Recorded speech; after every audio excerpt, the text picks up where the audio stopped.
Hello everyone, welcome on my YouTube channel. In this video, we will discuss about past indefinite tense, its structure, uses, exercise and with some signal words for using second form of the verb. Let's start. सबसे पहले जब भी आप कोई tense करते हैं तो आप अगर हिंदी में स्पीकिंग कर रहे हैं तो आपको कैसे पता चलेगा कि वो कौन से टेंस से रिलेटेड है। तो आप पास्ट इंडेफिनिट में देखेंगे कि आपके लास्ट में ता था, ते थे, ती थी, आ, ए, ई आता है तो पास्ट इंडेफिनिट का सेंटेंस है। एग्जाम्पल देखिए, यहाँ पर जंगल में एक शेर रहता था, मैंने एक पेन खरीदा। तो यहाँ पर लास्ट में देखिए आपको ता था और यहाँ पर आ, इससे पता चल जाता है कि एक सेंटेंस जो है वो पास्ट इंडेफिनिट टेंस का है। A lion lived in a forest, I bought a pen। अब हम इनको हिंदी से इंग्लिश में कैसे कन्वर्ट करेंगे, तो इसके लिए आपको रूल लर्न करने होंगे। Let's see the rule structures. Affirmative sentences वो सेंटेंसेस होते हैं जिसमें नोट का यूज़ नहीं होता, उनको हम पॉजिटिव सेंटेंस भी बोलते हैं। तो उसके लिए हमें सबसे पहले सब्जेक्ट लगाना होता है जो नाउन और प्रोनाउन के फॉर्म में होता है। उसके बाद हम सेकंड फॉर्म और ऐड करते हैं और लास्ट में ऑब्जेक्ट। अगर नेगेटिव सेंटेंस है तो आपने सब्जेक्ट के बाद डिड नॉट का यूज़ करना होता है। फिर आपने इस पास्ट इंडेफिनिट में सबसे इम्पोर्टेंट जो बात ध्यान रखनी है कि आप एफर्मेटिव में सेकंड फॉर्म यूज़ करते हैं, नेगेटिव और इंटरोगेटिव दोनों में आपने फर्स्ट फॉर्म का यूज़ करना है। और लास्ट में जब आप ऑब्जेक्ट जोड़ देंगे तो नेगेटिव बन जाएगा। सब्जेक्ट, डिड नॉट, वर्ब की first form and object for negative. And interrogative में और एफर्मेटिव में बहुत थोड़ा सा डिफरेंस होता है, लेकिन यहाँ पर इंडेफिनिट में आपने वर्ब का मेन ध्यान रखना है। हेल्पिंग वर्ब डिड आपका आगे आ जाता है और सब्जेक्ट आपका पीछे चला जाता है, तो नेगेटिव की तरह फॉर्मेशन इसकी होगी। बस आपने क्या करना है, डिड को आगे ले आना है सब्जेक्ट के प्लेस पर और सब्जेक्ट जो है आपका डिड के प्लेस पर चला जाएगा। तो आपका ये इंटेरोगेटिव सेंटेंस होगा। Example, a lion lived in a forest. तो लायन फॉरेस्ट में रहता था। A lion did not live in forest. तो आप देखेंगे यहाँ पर नेगेटिव बनाते हुए आपने लायन जो हमारा सब्जेक्ट है तो उसके बाद में लगा दिया डिड नॉट, लेकिन लिव्ड यहाँ पर जो आपने एफर्मेटिव में यूज़ किया था सेकंड फॉर्म, यहाँ पर आपने नेगेटिव में फर्स्ट फॉर्म का यूज़ करना है, लिव इन अ फॉरेस्ट। अब नेगेटिव बनाते हुए आपने इंटरोगेटिव बनाते हुए नेगेटिव का ध्यान रखिए आप कि आप डिड को लाइन से आगे ले आएंगे। तो क्या करेंगे आप, did a lion live in a forest. तो नेगेटिव से इंटरोगेटिव आप इजीली बना सकते हैं। कुछ और एग्जाम्पल देखते हैं एफर्मेटिव सेंटेंसेस के। जैसे एफर्मेटिव की फॉर्मेशन हमने की, subject, second form, object. Subject होता है नाउन प्रोनाउन, वर्ब होता है एक्शन कोई भी काम, ऑब्जेक्ट हमारा जिसका सब्जेक्ट का इफेक्ट पड़ता है जिस चीज़ के ऊपर, दैट इज ऑब्जेक्ट। अब फर्स्ट एग्जांपल देखिए, उसने कल मुझे एक कलम दिया। अब इसमें आपने सब्जेक्ट देखना है, तो उसने इसमें सब्जेक्ट है तो ही, यहाँ पर उसने की इंग्लिश हो गया आपका ही। अब आपने देखो वर्ब को ढूंढना है क्योंकि सेकंड नंबर में हमें वर्ब देखना होता है। तो वर्ब है इसमें दिया, देना। देना की इंग्लिश होती है गिव और गिव की सेकंड फॉर्म हमने लगा दी गेव। तो हमने आप सेकंड फॉर्म का यूज़ करना है। उसके बाद देखो आप ऑब्जेक्ट, किसको दी कलम, मुझे दी। तो यहाँ पर मुझे की इंग्लिश मी। फिर ऑब्जेक्ट आपका क्या दिया, एक कलम, तो ए पेन। और यह कल के लिए आपने लगा दिया yesterday, he gave me a pen yesterday. इसी तरह से सेकंड सेंटेंस देखिए आप, मैं इस घर में रहता था। अब इसमें देखिए आप सब्जेक्ट कौन सा है इसके अंदर, आई, मैं। अब मैं की इंग्लिश क्या होती है, आई, सेकंड फॉर्म। अब वर्ब को ढूंढना है, अपने काम को ढूंढना है। काम हमेशा हमारा जो वर्ब होती है वो लास्ट में मिलती है, रहना। रहता था नहीं देखना आपने, इसका मेन जो है वो पार्ट देखना, रहना। तो रहने की इंग्लिश लीव, तो लीव की सेकंड फॉर्म लिव्ड। इन घर में, इस घर में, तो इन दिस हाउस। आप जब भी ऑब्जेक्ट लगाएं तो जब आपने वर्ब लगा दिया उससे अपोजिट चल पड़े आप। बहुत ही सिंपल ट्रिक है ये। में होता है इन दिस हाउस, इस घर में। थर्ड देखिए आप सेंटेंस, मोहन कल अपने पिता को देखने दिल्ली गया। सब्जेक्ट कौन है, मोहन। अब वर्ब ढूंढिए आप, गया। वर्ब आपको लास्ट में मिलती है हमेशा, ध्यान रखना है इस चीज़ का। गया, जाना। जाने की इंग्लिश गो, गो की second form went. To Delhi to see his father yesterday. हमने अपना पाठ याद किया, हमने सब्जेक्ट हो गया आपका वी, और फिर याद करना होता है लर्न आवर लेसन। तो ये इस तरह से अफर्मेटिव आप इजीली बना सकते हैं।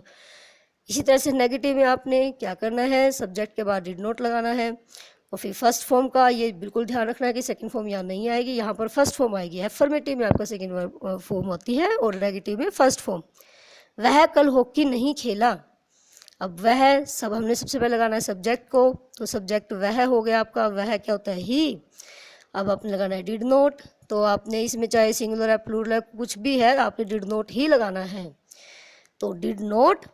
अब वर्ब ढूंढिए, वर्ब क्या है, खेलना, खेलने की इंग्लिश प्ले, और फर्स्ट फॉर्म ही आएगी प्ले हो गया आपका। Hockey is the object and remaining part is yesterday. लड़कों ने अपना पाठ याद नहीं किया। सब्जेक्ट इज लड़कों, लड़कों क्या होते हैं, बॉयज़, द बॉयज़। उसके बाद आपने डिड नॉट इस यहाँ पर आ गया आपका, ऐड किया आपने। फिर याद करना, याद होता है हमारा लर्न, तो यहाँ पे फर्स्ट फॉर्म लगा दी लर्न देयर लेसन, अपना पार्ट देयर लेसन, तो कंप्लीट हो जाता है। मैं कभी देर से नहीं आया। जब कभी अगर वर्ड आ जाता है तो डिड नॉट लगाने की जरूरत नहीं होती है। ये यहाँ पर आप मेजर जो है मिस्टेक होती है स्टूडेंट्स के द्वारा, इसलिए मैंने एग्जांपल लिया आपके लिए। कभी में नेवर आ जाता है तो डिड नॉट की नीड नहीं है, नेवर में ही डिड नॉट आ गया। तो यहाँ पर सब्जेक्ट है आई नेवर केम लेट, नहीं आया। सीता ने मधुर गाना नहीं गाया। Sita did not sing a sweet song. इसी तरह से आप इंटेरोगेटिव देखिए, इंटेरोगेटिव में आपका डिड पहले आना है। क्या उसने किताब पढ़ी, तो डिड। अब उसने की इंग्लिश ही, और पढ़ना रीड ए बुक, और लास्ट में क्वेश्चन मार्क। क्या मैंने तुम्हें एक कलम दी, तो हमने सबसे पहले लगाया डिड। अब मैंने की इंग्लिश होता है आई, तो आपने लगा दिया सब्जेक्ट मैंने आई। उसके बाद कलम दी, देना की इंग्लिश गिव, तुम्हें you a pen question mark. तो ये सेकंड हो जाता है आपका। थर्ड, क्या तुम्हारी माँ तुम्हें प्यार नहीं करती है, तो डिड लगाया। तुम्हारी माँ, इसमें सब्जेक्ट है तुम्हारी माँ, योर मदर, तो डिड के बाद आपने सब्जेक्ट, फिर नोट लव यू। क्या वह यहाँ नहीं आती थी, तो यहाँ पर did she not come here. अगर कोई क्वेश्चन वर्ड है स्टूडेंट्स, यहाँ पर भी अपने ध्यान रखना है कि क्वेश्चन वर्ड कौन कौन से होते हैं, कब, क्यों, कैसे, उनकी इंग्लिश आपको पता होना चाहिए। व्हाट मीन्स क्या होता है, वाई क्यों, व्हेन कब, तो इजीली आप इसको ट्रांसफॉर्म कर सकते हैं। आपने जो सीक्वेंस रखना है इंटरोगेटिव का रखना है, शुरू में क्वेश्चन वर्ड्स लगा देने हैं। तुम ट्रेन से क्यों जाती थी, क्यों की इंग्लिश होगी वाई, तो वाई लगा दिया आपने। उसके बाद जो इंटरोगेटिव का रूल है, did subject first form object same वही लगा देना है, तो वाई के बाद हमने लगा दिया डिड, तो ये क्वेश्चन वर्ड होगा हमारा वाई। उसके बाद डिड, उसके बाद सब्जेक्ट तुम है, you first form of the verb, जाना गो, बाय ट्रेन। सपना सुबह अखबार क्यों पढ़ती थी, तो क्यों इसमें आ गया आपका वाई। डिड सपना read newspaper in the morning, सुबह क्यों पढ़ती थी, मॉर्निंग में इसमें आ गया आपका।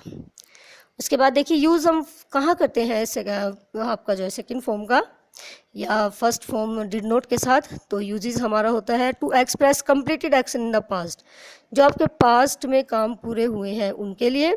जैसे आई सा ए गोस्ट लास्ट फ्राइडे, मैंने पिछले फ्राइडे एक गोस्ट देखा। हो सकता है फिल्म देखने गए हो, वहाँ पर गोस्ट की कोई पिक्चर है आपने देखी हो, तो आपने पास्ट है आपका एक्शन, तो यहाँ पर आप यूज़ करते हैं सेकंड फॉर्म का। फर्स्ट फॉर्म का यूज़ नहीं होता क्योंकि लास्ट फ्राइडे पिछले ये काम हो चुका है, पास्ट में भूतकाल में हो चुका है। To describe a series of completed action in the past, कोई सीरीज आपकी है पूरी श्रृंखला एक के बाद एक, तो उसके लिए भी आप पास्ट इंडेफिनिट का यूज़ करते हैं। आई फिनिश्ड वर्क, मैंने काम पूरा किया। वॉक टू द बीच, वो वॉक किया मैंने बीच के ऊपर। और and found a nice place to swim, और मुझे मिली एक बहुत अच्छी जगह घूमने के लिए। यहाँ देखिए एक के बाद एक काम ख़त्म किया, उसके बाद वॉक किया, उसके बाद एक नाइस प्लेस मिला, तो सीरीज ऑफ एक्शन है, तो आपने सेकेंड फॉर्म लगानी है तीनों जगह पर। To express habit in the past, अगर कोई हैबिट है आपकी पास्ट की, उसमें भी आप सेकेंड फॉर्म का यूज़ करते हैं। व्हेन आई वॉज यंग, जब मैं यंग था, आप पास्ट की बात बता रहे हैं कि जब मैं यंग था। I watched lots of television every day after school, मैं देखता था बहुत ज़्यादा टेलीविज़न हर दिन स्कूल के बाद। कई बार आपके जैसे मदर है, फादर है, आपके अपने एक्सपीरियंस शेयर करते हैं, अभी जब हम यंग थे हम ये करते थे, ये वर्क करते थे, वो वर्क करते थे, तो वो अपनी हैबिट्स को बताते हैं। तो उसमें आपने हमेशा सेकंड फॉर्म का यूज़ करना है। अगर आप प्रेजेंटली अपनी हैबिट बता रहे हैं, प्रेजेंट की बात कर रहे हैं, तो फर्स्ट फॉर्म लगती है। अदरवाइज अगर आप पास्ट की हैबिट की बात करते हैं तो आपने सेकंड फॉर्म लगानी है। 4 स्टेटिव वर्ब्स, कुछ आपकी स्टेटिव वर्ब्स के लिए, जैसे नो, डिसलाइक, नीड, ओ, विश, थिंक, ये आपने ध्यान रखना है कि इनमें भी आप सेकंड फॉर्म का यूज़ करते हैं। कंडीशनल क्लोजेस का आपने ध्यान रखना है इफ़ वाले सेंटेंसेस में, कि अगर आपका इफ़ वाला सेंटेंसेज है, फर्स्ट सेंटेंस देखिए आप, अगर इफ़ का सेंटेंसेज है और एक साइड आपका वुड के साथ फर्स्ट फॉर्म आई हुई है तो आपने सेकंड फॉर्म लगा देने दूसरी साइड पे। अगर आपकी इफ़ वाले पार्ट में सेकंड फॉर्म गिवन है पेपर के अंदर और फिल इन द ब्लैंक्स की फॉर्म में है तो दूसरी साइड आपने वुड के साथ फर्स्ट फॉर्म लगानी है। ये जो है आपने बिल्कुल माइंड में रखना है, ये रूल है आपका। इफ़ सी वर्कड हार्ड, अगर उसने मेहनत की होती, सी वुड पास, वो पास हो गई होती। तो कंडीशन है, अगर उसने ऐसा करा होता, यानी कि पास्ट की बात है कि ऐसा अगर उसने करा होता तो मेहनत की होती तो वो पास हो जाती। लिंकर, व्हेन एंड वाइल का देखना आपने, अगर लिंकर आपका व्हेन और वाइल है, कोई भी दो सेंटेंसेस को कंबाइन करने के लिए, और एक साइड आपका कॉन्टिन्यूस टेंस है पास्ट में, तो आपने सेकंड फॉर्म लगानी है। अगर प्रेजेंट में है, जमा के साथ आईएनजी है, तो आपने फर्स्ट फॉर्म लगानी है। और अगर आपका पास्ट का सेंटेंस है, व्हेन में आप मेनली आपको पास्ट ही मिलता है। When I went to the house, जब मैं घर गया, यानी हो चुका है, जब मैं घर गया था। My mother was cooking food, मेरी मम्मी खाना बना रही थी। तो लिंकर का, व्हेन एंड वाइल का ध्यान रखना है। इस टाइप के बहुत सारे एग्जाम्पल आते हैं एग्जाम के अंदर। और इफ़ क्लोजेस का भी आपने ध्यान रखना है। ये टिप्स है आपकी कुछ सिग्नल वर्ड्स। लास्ट को देखते हुए येस्टरडे, एगो, एज सुन एज, व्हेन, कोई सेंचुरी, अगर पास्ट सेंचुरी आपकी दी हुई है 1868, 1900, तो आप मेनली सेकेंड फॉर्म का यूज़ करते हैं। अब एक्सरसाइज देख लेते हैं कि हमने सेकंड फॉर्म का यूज़ क्यों किया। फर्स्ट सेंटेंस देखिए आप, he bought a car last month, उसने पिछले महीने एक कार खरीदी। तो लास्ट मंथ खरीदी, पास्ट की बात है। He came to this town in 1980 में, ये सेंचुरी आ गई आपकी लास्ट की। तो केम टू दिस टाउन, इस शहर में आया था वो, पास्ट की बात है। Came. We drank coffee for breakfast yesterday, हमने कॉफ़ी पी सुबह ब्रेकफास्ट के टाइम, कल की बात है तो आपने ड्रैंक लगाया। Last Saturday I stayed at home, last Saturday मैं घर पर रुका, सेकंड फॉर्म लगाई।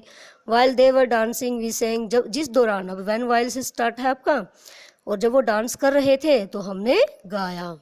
If you play the flute, अगर तुम फ्लूट को बजाते हो, आई वुड सिंग, तो मैं गाऊंगा। तो यही वाला सेंटेंसेज आपका आ गया कि एक साइड आपका वुड के साथ फर्स्ट फॉर्म है तो दूसरी साइड हमने सेकंड फॉर्म लगा दी। The sun was shining when we went out, sun चमक रहा था, सूर्य जो चमक रहा था जब मैं बाहर गया। तो जब पास्ट की बात बता रहे हैं कि जब मैं बाहर गया, व्हेन के साथ लिंक भी है ये सेंटेंस, तो आपने दूसरी साइड अपने सेकंड फॉर्म का यूज़ कर देना है। एक साइड कॉन्टिन्यूस रहेगा और दूसरी साइड पास्ट इंडेफिनिट सेंटेंस रहेगा। थैंक्स, होप करते हैं कि आपको ये वीडियो पसंद आई होगी। Like, subscribe, comment for next video, also updated on my YouTube channel.